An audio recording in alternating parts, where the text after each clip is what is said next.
Next on the news. After praying together, they're playing together. Catholics are hitting the court in Queens. It's become one of the fastest growing sports in the country, and now it's reached Breezy Point. Parishioners from Blessed Trinity taking up pickleball. I'm Katie Vasquez, and I'll have that story coming up. The Wisconsin Supreme Court said they're not religious enough. Now a Catholic charities agency is appealing their case to the highest court in the land.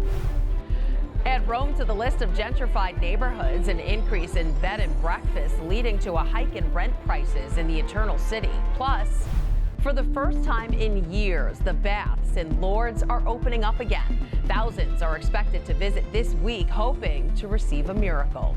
I'm Christine Persichetti. Currents News starts right now.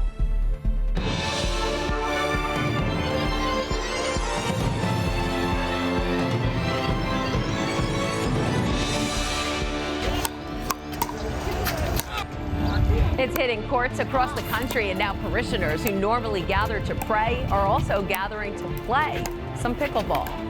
As we enter into the final weeks of summer, people are taking the time to get out and enjoy the nice weather.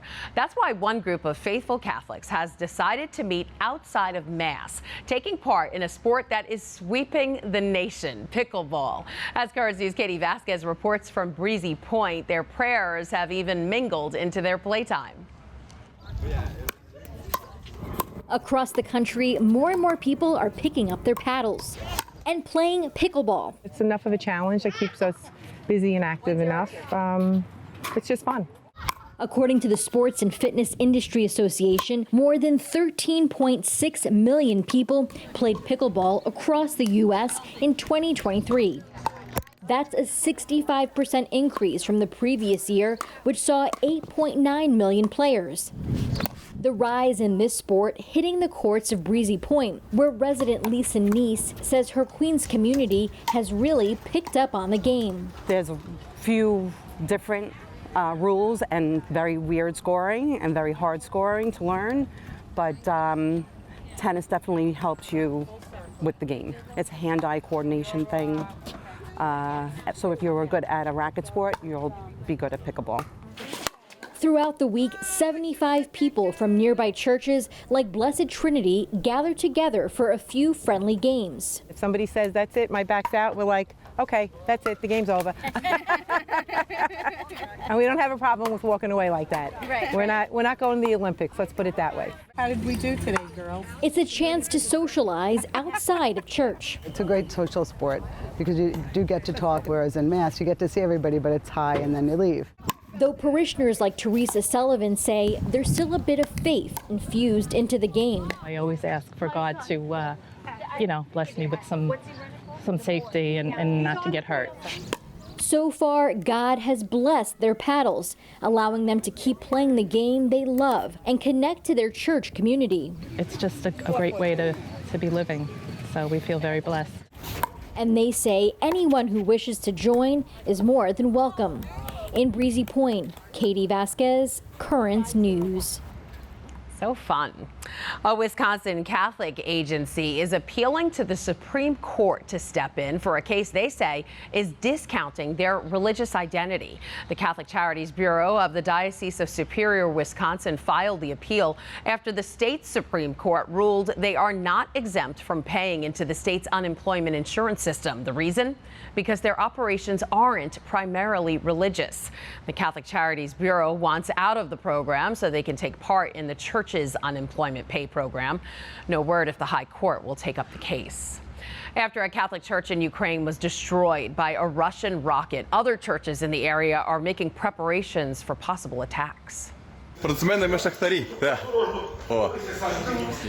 pastor of the Church of the Holy Apostles, Peter and Paul, showing on this social media post the sacred items and art that, with the help of volunteers, he is removing before it's too late. The items will be taken out of the area, which has been shelled by Russian forces. The pastor noted that all of his parishioners have already left the city. The Holy See recently reacted to another attack. The Vatican Secretary of State, Cardinal Pietro Parolin, was presiding at a mass on Sunday when he commented on recent incursions of the Ukrainian army in the western Russian border, saying, "These are very worrying developments because it means opening new fronts. In this sense, the chances for peace could become increasingly distant." On the heels of the news, 7 priests from Nicaragua were sent to Rome. 2 more priests have been arrested in the Central American nation. One of those priests was arrested while on his way to celebrate Mass in another diocese. 2 laywomen affiliated with the Catholic Church there were also taken into custody.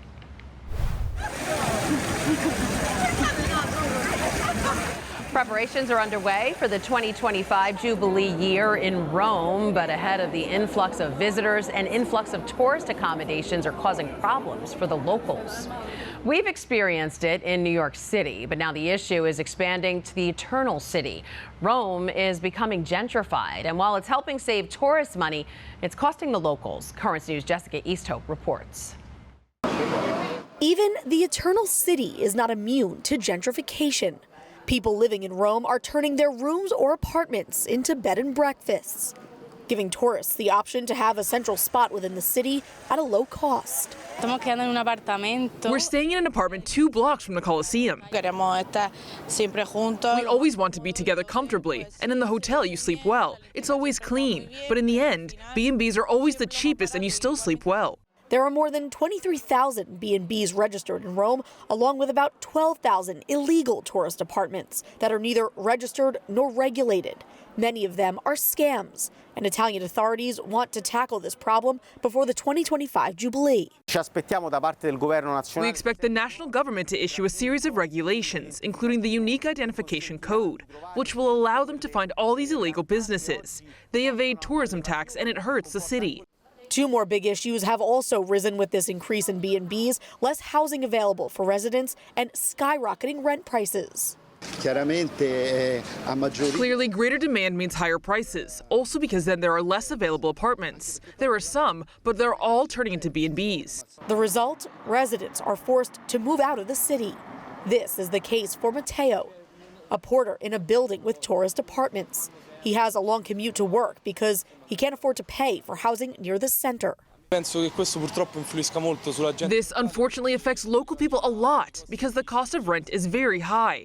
I mean, maybe for a tourist it's a normal price, but for me, living here, it's a very high price. Some are proposing Rome should push the $5 tourist tax currently in place in Venice. I know they just did some limiting types of things in Venice, and I don't disagree with that because you do have to preserve what everybody's coming to see. So this tax has raised more than $2 million, but many consider it a failure because it hasn't regulated the number of tourists coming to the floating city. The tax might even be doubled in 2025 to about $10. The Jubilee Committee in Rome argues that the Eternal City doesn't have the resources to levy this tax. The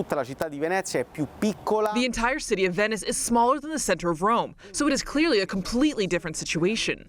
The issue of tolling is a sensitive issue that is met with difficulties. What's clear is that the city of Rome will face major challenges in the coming year, from maintaining the stability of its buildings to tourism control, to, above all, ensuring that the city is up to the task of welcoming pilgrims for the Jubilee.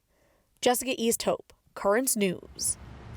Finally tonight, great news for those on a pilgrimage to Lourdes this week. The baths at the Marian shrine of Our Lady of Lourdes in France have been reopened. The sacred water, the scene of several medical cures, was closed because of the pandemic, then later renovations. More than 30,000 pilgrims are expected to visit for the Assumption of the Blessed Virgin Mary this week. That is this Currents News update. I'm Christine Persichetti. Thank you for joining us because we are putting your faith in the news. Hope to see you again next time.